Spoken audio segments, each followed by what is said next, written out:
Salut Enya, comment vas-tu? Salut, ça va? Bien. Détendu, ça va, pas trop de stress? On dirait que c'est pas mon exercice préféré, mais ça devrait aller. Mais tu t'es prêté au jeu quand même. Oui, pour la bonne cause. Alors je vais te demander, forcément pour ceux qui ne te connaissent pas, de te présenter s'il te plaît. Ouh là là. Eh bien, je m'appelle Jacquet Enya et je suis la gérante de Konokora Eco Lodge à Sainte-Anne dans les Grands Fonds. Tout simplement. Tout simplement. Alors, qu'est-ce que ce lieu? Où est-ce que nous sommes? Comment, c'est quoi exactement, Konokora? Alors, tout d'abord, nous sommes à Sainte-Anne dans les Grands Fonds. Ce lieu, c'est pas... Comment le décrire? C'est assez particulier à décrire. C'est un peu un endroit atypique. C'est effectivement un endroit atypique. C'est un lieu de vie, un lieu de déconnexion. C'est un moment de partage dans la nature. C'est un peu tout ça. Et c'est un projet, c'est une aventure, c'est une histoire familiale. Donc ça englobe un peu tout ceci. Une histoire familiale entre toi et ton mari. Mon mari, moi-même, ainsi que nos enfants. D'accord, que vous avez embarqué du coup dans l'aventure. Oui, dans l'aventure. Ok, alors là nous sommes exactement au moment où on tourne, nous sommes le 22 septembre. Ça a commencé quand exactement l'aventure? Du premier bout de bois, ou plutôt au repérage peut-être de l'espace, du lieu, ça a commencé quand exactement? Ça a commencé en 2018-2019. Ça a commencé par hasard, puisque nous n'avions pas vocation à venir sur la zone de Sainte-Anne. On avait un projet de vie, on voulait un chez nous, où on pourrait élever nos enfants, se reconnecter à la nature, planter nos fleurs, nos épices, ainsi que nos petites plantes médicinales. Donc on cherchait un endroit comme ça. Et au détour d'une annonce, on est venu visiter l'endroit où l'on se trouve à Sainte-Anne. Et ça a été le coup de foudre. On est arrivé, donc c'était juste une forêt, d'où le nom de Konokora. Parce que Konokora, ça veut quand même dire ma forêt en amérindien. Ça, je ne savais pas, donc tu m'apprends quelque chose. Ah ben oui, il y a une signification. Okay. Parce que c'est ce qui nous est venu à l'esprit la première fois qu'on est arrivé sur le terrain. C'était boisé, c'était sauvage. Il s'annonçait y avoir beaucoup de travail. Mais c'était tellement génial qu'on n'a pas eu peur en fait. Et tout de suite en fait, quand vous arrivez sur le lieu, vous avez tous les deux donc cette projection de ce que c'est devenu aujourd'hui, ou peut-être entre-temps vous avez changé. Oula, faut savoir que dans une là, aventure... Je te renvoie quand même à oui, trois là, années je fais un voyage dans le temps. Faut savoir que dans un projet aussi atypique, on n'arrive pas à une idée comme ça d'un coup de baguette magique. Ça ne tombe pas comme ça. Il faut savoir que c'est quelque chose qui est réfléchi, il y a un cheminement, il y a une mise en concertation de nos idées à tous les deux. Même avec mon fils, il a donné des idées, il a dit ce qu'il en pensait. On a beaucoup discuté. Tout d'abord, on s'est dit, on s'installe, on observe, on regarde comment la nature se comporte, comment le terrain évolue. Enfin, il y avait toutes sortes d'observations à faire avant de juste venir poser ses bagages et dire, voilà, on s'installe, on fait ce qu'on veut. Parce qu'on avait quand même pour idée de ne pas dénaturer ce qui était présent. C'était déjà tellement beau. Donc ça, c'était le leitmotiv dès le départ, si on s'installe, mais on ne dénature pas le lieu. Voilà, on voulait pas ravager ce qui était présentement là, qui avait été préservé depuis plusieurs années, puisqu'il faut savoir que le terrain, il n'était pas occupé depuis un certain temps. Donc la nature avait concrètement repris ses droits. Et c'était assez beau à voir. Donc du coup, il y a eu un long cheminement pour arriver à une idée en se disant, on veut faire quelque chose, on voudrait bien le partager puisqu'on aime avoir le contact, on aime échanger. On s'est dit, pour recevoir, il faudrait un lieu pour recevoir. Et en même temps, on ne voulait pas quelque chose de conventionnel. On n'est pas spécialement conventionnel, mon mari et moi. Tu me disais, et d'ailleurs Eric aussi, que vous étiez tous les deux fous. Mais comment on fait déjà pour allier deux personnages assez illuminés à réussir à construire, déjà, vous deux trouver un point d'accord et se dire, tiens, c'est comme ça qu'on va le faire. Ça a été simple, compliqué? Alors, si je voulais mentir, j'aurais dit que c'était simple. On s'est assis, on a discuté 1 heure et puis on s'est dit, tiens, on va faire ça et puis c'est réglé. Non, c'est pas ça du tout. Il est fou. Il est plus fou que moi quand même. On va rétablir la vérité. Il est plus fou que moi. Je suis un peu plus raisonnable. Donc du coup, on a discuté, on a échangé. Il émet des idées, je lui dis non, t'es un peu trop fou, faut se calmer. J'en émets, il me dit non, mais t'es pas rationnel, ça va pas le faire. Et on trouve un point d'entente. Et à partir de là, on s'entend et on se dit bon, ok, on part dans cette direction. Et c'est toujours dans la discussion, dans la communication. Savoir que ce soit dans un projet ou dans la vie de tous les jours, la base, c'est la communication. Et c'est ce qui fait qu'on a pu faire ça en famille. Parce que même, déjà, fonctionner avec une personne qui n'est pas de sa famille, c'est pas simple. Mais avec quelqu'un de sa famille, c'est encore plus compliqué. Parce que là, il y a les sentiments, il y a l'affect, il y a la susceptibilité. Il faut communiquer. C'est vraiment la base. Et c'est en partant de ça qu'on a eu beaucoup d'échanges, beaucoup de disputes, beaucoup de négociations, mais on a réussi à trouver l'équilibre. Parce que le résultat qu'on a là, c'est un équilibre de chaque nous. personnalité, chaque personne qui a emmené son grain de sel. Dans chaque morceau de bois, dans le placement d'une chaise ou d'un mobilier, il y a un peu de lui comme il y a un peu de moi, parce qu'on se dit, et même quand on y revient, en accueillant des personnes qui nous disent « Ah, j'aime bien telle chose », ça fait sourire parce qu'on se dit « Tu te souviens, on s'est disputé sur ça, on ne savait pas où le placer et finalement, c'est toi qui as tranché ». Donc, alors, il y a un peu de ça. Qui est-ce qui s'est occupé de la déco? La déco, c'est nous deux. C'est nous deux, on s'est concerté sur un thème. On voulait des couleurs qui soient assez neutres, qui restent proches de la nature, donc en harmonie avec le bois.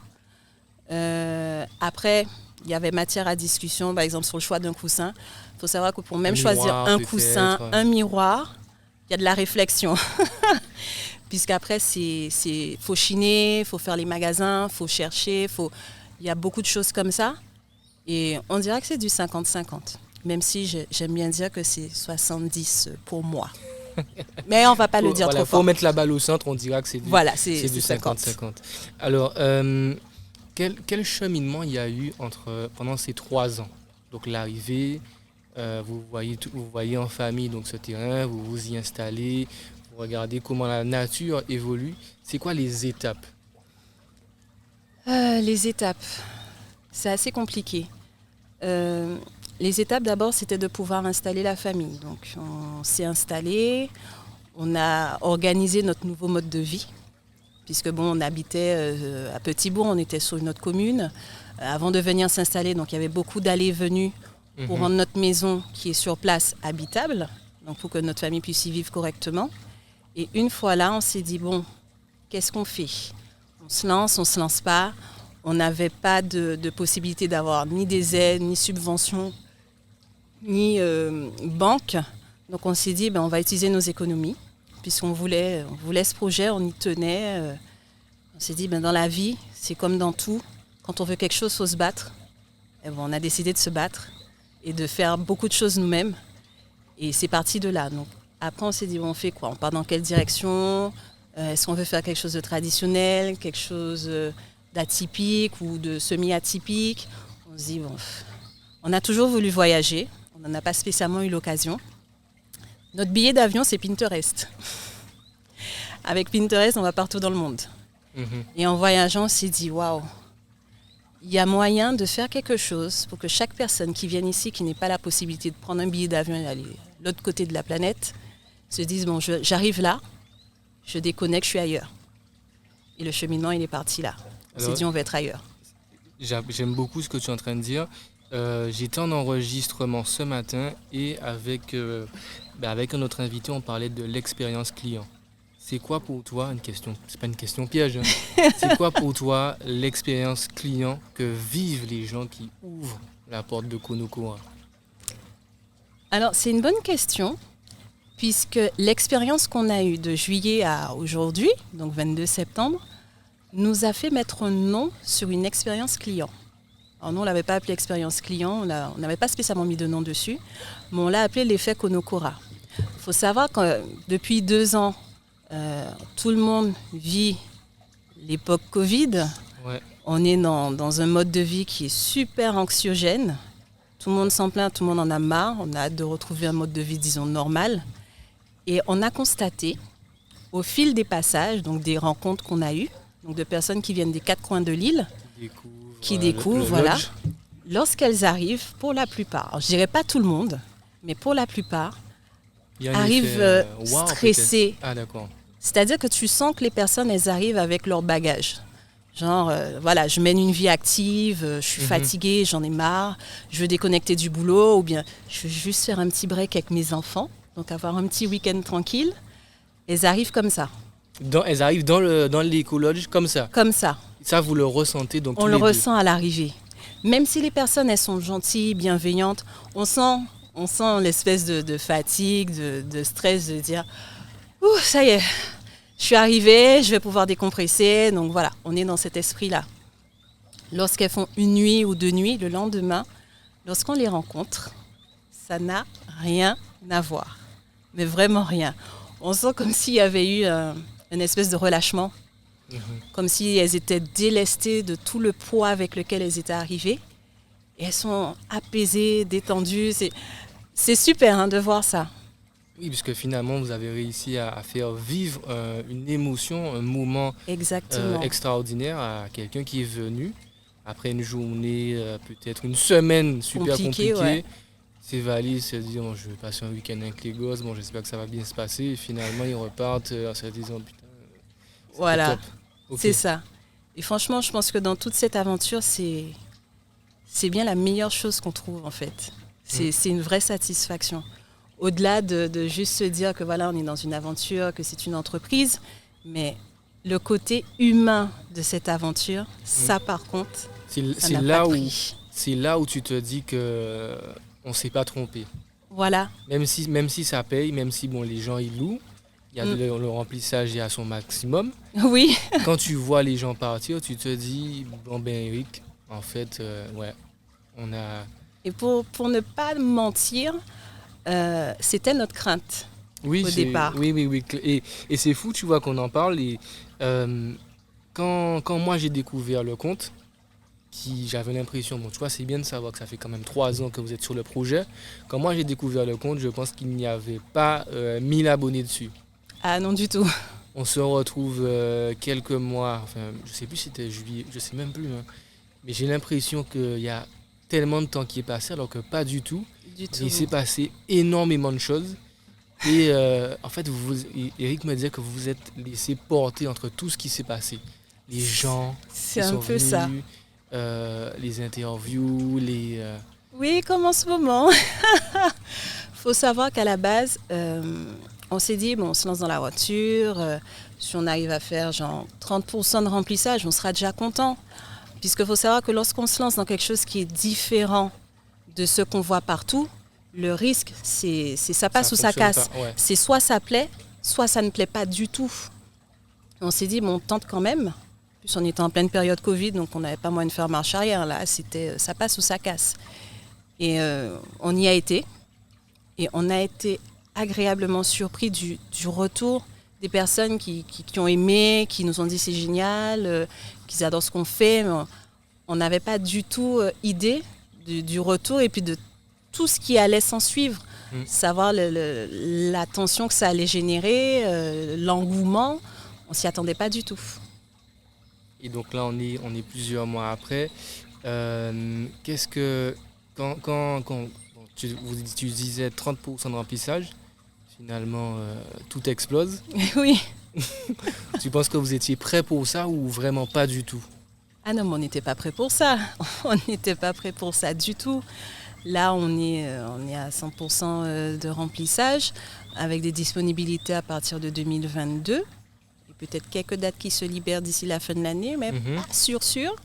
Mais on n'est que tous les deux, puisqu'on voulait quelque chose à taille humaine. Donc, on gère en famille. Il n'y a pas de multinationale, il n'y a pas d'entreprise, pas de booking. Enfin, personne qui gère quoi que ce soit, à part nous deux. Donc Eric qui gère tout ce qui est sur les réseaux sociaux, l'Instagram, le Facebook. Moi, je m'occupe de l'administratif, des réservations et tout ça. Mais c'est nous deux, c'est en famille. Et on a l'impression que vous êtes de très bons communicants. C'est Eric qui sera content. Parce que quand on voit tout ça, moi je trouve ça vraiment fantastique.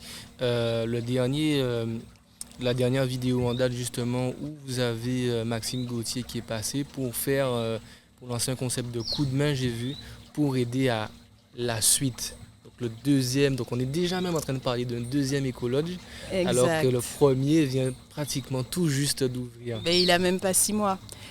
Alors, ce qui est intéressant, c'est que Maxime Gauthier, il est venu faire un séjour, comme tout le monde, donc on ne le connaissait pas plus que ça. Il est venu avec sa très gentille copine Laurie. Ils ont passé un agréable moment. On a eu l'occasion d'échanger avec eux, donc on a beaucoup discuté. Des jeunes gens vraiment positifs, plein d'entrain.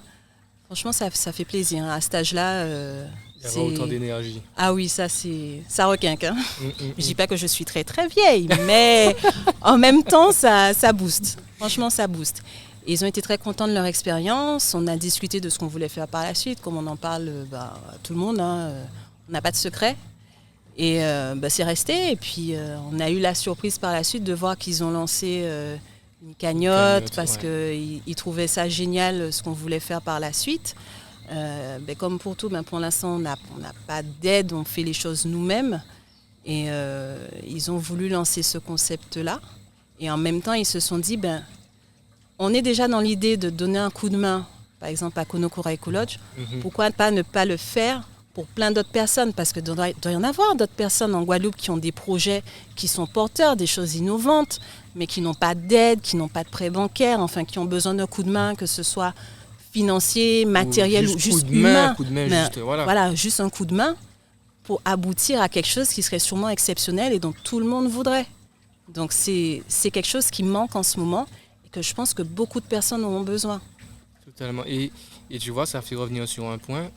Ce ne sont que vos propres économies qui ont permis de réaliser le lodge. Oui. Comment c'est imaginable ça? Parce que quand moi, d'un point de vue extérieur, je vois l'infrastructure, j'ai des chiffres qui me passent dans ma tête, je me dis mais ça doit coûter super cher. Alors, il faut savoir que s'il y avait une entreprise qui avait la capacité de construire une cabane comme celle-ci, effectivement, ça coûterait très cher. Là, notre avantage, si je peux appeler ça un avantage, parce qu'on a sué sang et eau, parce que faire soi-même, c'est très physique, c'est compliqué, puisqu'il faut savoir qu'en même temps qu'on faisait la cabane, donc sur notre temps libre, on travaillait en même temps, on a des enfants, faut les gérer, il faut s'en occuper, enfin, il y a la vie de tous les jours à mener, en plus du projet. Donc c'est quand même un challenge en soi. On a fait des économies parce qu'on a fait nous-mêmes. Mais il faut savoir qu'effectivement, faire en passant par une entreprise, c'est effectivement un coût qui est important. Et qui aurait effectivement peut-être permis de gagner du temps ou d'autres choses. Ah ben oui, comme on dit, quand il y a l'argent, un claquement de doigts, les choses elles se font. Hein. Ça se débloque vite. Hein. Mais sans mentir, je pense qu'on n'aurait pas eu autant de satisfaction si on n'avait pas mis notre touche personnelle comme ça. Là, moi, la cabane, je la vois un peu comme mon bébé. Hein. C'est normal. Mais vraiment. C'est quoi le moment le plus marquant pour toi? Est-ce que c'est lorsque c'est vraiment officiellement terminé à la construction? Est-ce qu'il y a un moment qui t'a marqué plus qu'un autre? Un moment qui m'a marqué plus qu'un autre. Wow, il y en a eu tellement des moments. Le premier moment, c'est quand je me suis dit, je suis enfin chez moi. Donc quand on est arrivé ici. Avant tout ça? Avant tout ça. J'ai dit, je suis chez moi. C'est génial. Le deuxième moment, c'est lorsqu'on a posé le dernier coussin. Et je me suis dit, waouh, on a fini les travaux. Parce qu'il faut savoir que lorsqu'on fait les travaux, qu'on en fait mais H24 tout le temps comme ça, on a l'impression d'y être depuis genre 10 ans. Mais j'avais l'impression que c'était sans fin. Bon, pour le coup, ça a duré quand même 2 ans et quelques. L'ensemble du projet en lui-même, c'est-à-dire en partant du premier caillou, le premier papier signé, on va dire on englobe ça dans 3 ans. Mais le projet, même la construction même en elle-même, c'est-à-dire la cabane, plus les extérieurs, le jardin, les plantes, l'entretien, 9 mois, comme un enfant. Tous les jours à suer. Tous les jours. Faut être motivé, faut avoir un objectif et il faut s'y tenir. C'est le secret. Et en plus, tu dis en continuant de travailler, donc ça veut dire que c'est chaque fois que vous rentrez, que vous remettez tous les deux là-dessus. Et je suppose et notre fils aussi. Oui. Ouais.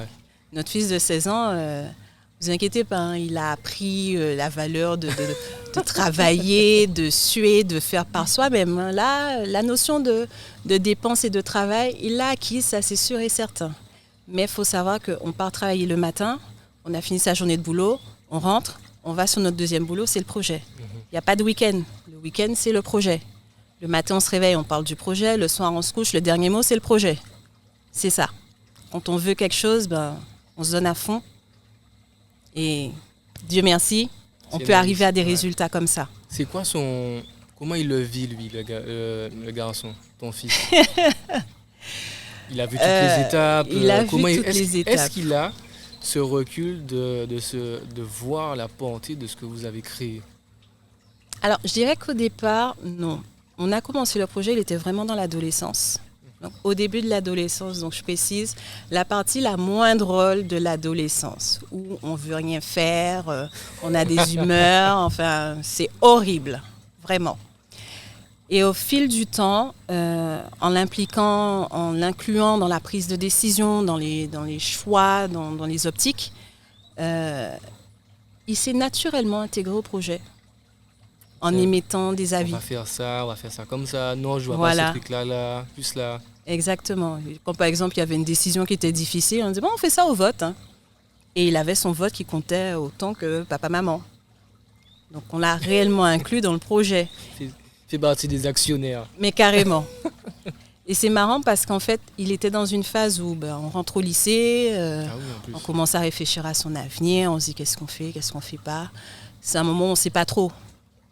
Et au final, il se rend compte qu'au-delà d'une aventure qu'on vit, donc nous, ses parents, des personnes qu'il rencontre, parce qu'il a l'occasion de rencontrer des personnes qui viennent d'échanger, de discuter de tout ce qui se passe, il voit que c'est aussi une opportunité de perpétuer quelque chose.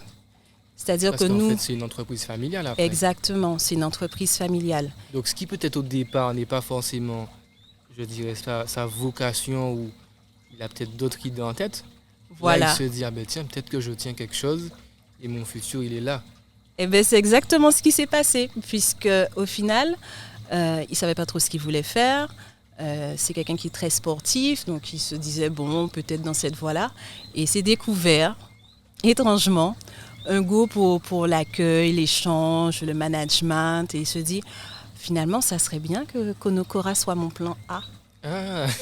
Et que je puisse perpétuer, éventuellement que lui puisse y mettre sa propre touche, lui mettre sa propre identité, si toutefois, dans l'avenir, il veut récupérer et en faire quelque chose pour d'autres aussi, d'autres générations, pourquoi pas. Donc on a fait d'un adolescent, enfin préadolescent, adolescent à un entrepreneur quelque part.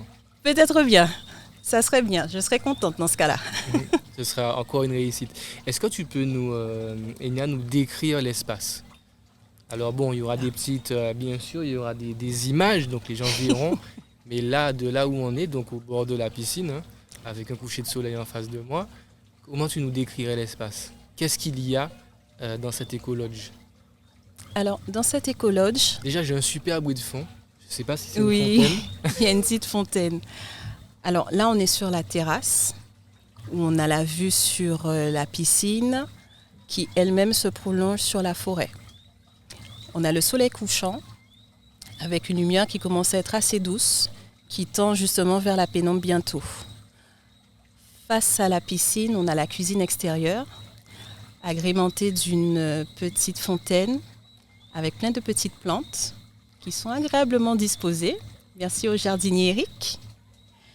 On a la cuisine avec de superbes balançoires, tout le nécessaire pour cuisiner et se restaurer. La douche extérieure qu'on peut apercevoir de la cuisine et la terrasse, qui est chauffée pour les plus frileux le soir. Et le matin aussi. Hein. Et le matin, effectivement. On semble vouloir souvent se baigner le matin dans la piscine. Apparemment, c'est la bonne heure.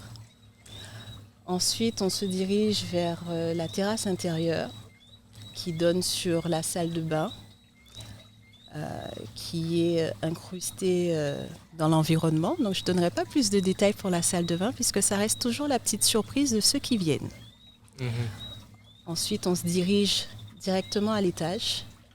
Vous pourrez apercevoir une magnifique chambre qui donne vue sur la vallée des Grands Fonds. une belle vue verdoyante, avec un filet pour vous y détendre et profiter justement du soleil couchant et de la fraîcheur qui commence à se faire ressentir à cette heure-ci. Et là, on peut dire qu'on a fait le tour de la cabane Anchi. Là, tu nous as fait voyager. C'est-à-dire que moi, dès que j'y suis, je voyage un petit peu aussi. C'est ma façon de voyager, moi. J'espère que ce sera la même chose pour chaque personne qui y viendra. Et c'est vraiment un très très beau lieu. Et je pense que dans la commune dans laquelle on est, les gens ne s'attendent peut-être pas du tout à trouver ce type de logement. C'est vrai. Comment les voisins, eux, comment ils l'ont trouvé? Comment ils l'ont trouvé? Comment ils l'ont accueilli? Comment ils l'ont accueilli? Alors, justement, c'est l'occasion pour moi de remercier sincèrement les voisins. Parce qu'on a tendance à dire que lorsqu'on habite en ville et qu'on vient s'installer à la campagne, il y a toujours une espèce de réticence en se disant d'où ils viennent ceux-là, etc. C'est pas toujours vrai. On est arrivé dans les grands fonds, on ne connaissait personne. On a débarqué comme ça du jour au lendemain, personne ne se doutait qu'on arrivait. Et on a été agréablement surpris des voisins qui sont juste à côté, juste en face, qui nous ont conseillés, qui nous ont aidés, toujours partant pour un coup de main, pour un échange de fruits. On a la petite mamie qui est juste à côté, qui est vraiment géniale. Elle fait des petits chapeaux tressés à la main. D'ailleurs, c'est celui qu'on a mis dans la cabane. Il est génial. Super costaud en plus, il n'y a pas à dire. Les voisins d'en face, toujours partant pour un petit bonjour, une petite discussion. C'est génial. Il n'y a pas eu de réticence, il n'y a pas eu de « qu'est-ce que vous faites ? C'est quoi tout ça ?» Non, c'était vraiment une curiosité bienveillante. C'est ouais, on a vu que vous faites du bruit ou qu'il y a des travaux, est-ce que vous avez besoin de quelque chose, un coup de main ? C'est vraiment dans cette optique-là. C'est quelque chose d'atypique, mais en même temps, il n'y a pas eu d'accueil négatif. C'était vraiment que de la bienveillance. Et ça, franchement, je dis bravo parce qu'on a tendance à dire qu'on ne voit plus trop ça. Mais moi, je confirme que ça existe encore. Hein. Et c'est vraiment bien de le préciser. Donc les voisins, si par hasard ils écoutent, merci à vous. Oui. Alors, le lodge est installé vraiment au milieu de la nature. Je vois pas mal de plantes. Qu'est-ce qu'on peut retrouver, peut-être en termes de fruits ou... Oui, là. Là, il aurait fallu qu'Eric intervienne. Hein. C'est le jardinier officiel. Mais bon, je vais essayer de faire... Alors moi, j'ai vu plus loin un avocatier. Bon, mais là, c'est côté bureau. Oui, alors l'avocatier, il est là depuis fort longtemps. Il fait d'excellents avocats. C'est une tuerie. Mais en même temps, on a pas mal d'arbres fruitiers qui sont plantés sur le terrain et on veut continuer à en planter. Parce que ça, c'est important de continuer à préserver des espèces, justement. On a tout ce qui est caramboles, fruits à pain, avocats, toutes sortes d'agrumes, des citrons, les bananiers. Les bananiers sont exceptionnellement productifs. D'ailleurs, si vous voulez des bananes, moi je vous en donne, hein, pas de souci. On a pas mal d'essences, donc beaucoup de rimédrasiers aussi, qu'on essaie de préserver et d'aider à pousser, comme des trois tasses, TPI. Ah oui. De la toumo, enfin on essaie de faire pousser un maximum de choses. Limite, il y aura un parcours initiatique à donner aux gens qui passent sur les plantes. Ben justement, ça aurait été sympa. Il y a des ateliers, tu vois, en plus de... Ça serait sympa, effectivement. Parce qu'en ayant autant de place, autant d'espace dans la nature, ça serait vraiment dommage de ne pas en faire quelque chose d'intéressant. Donc, dans la préservation ou dans la transmission de l'information, de la culture, c'est-à-dire... on a des connaissances pour utiliser certaines plantes, comment les faire pousser, ne serait-ce qu'échanger des plantes. Ça existe, on voit souvent des groupes, par exemple, sur les réseaux sociaux, où les gens ils sont là en train de s'échanger des plantes pour faire perpétuer des espèces, enfin, des plantes qui sont endémiques de l'île et qui mériteraient justement de continuer à pousser. Là, on urbanise beaucoup de choses, mais on ne pense pas souvent à préserver les éléments naturels qui sont nécessaires à l'équilibre de notre île. Donc là, ça serait quand même quelque chose d'intéressant. On y songe beaucoup. Ça demande du temps. Ouais. On ne l'a pas encore vraiment pour l'instant.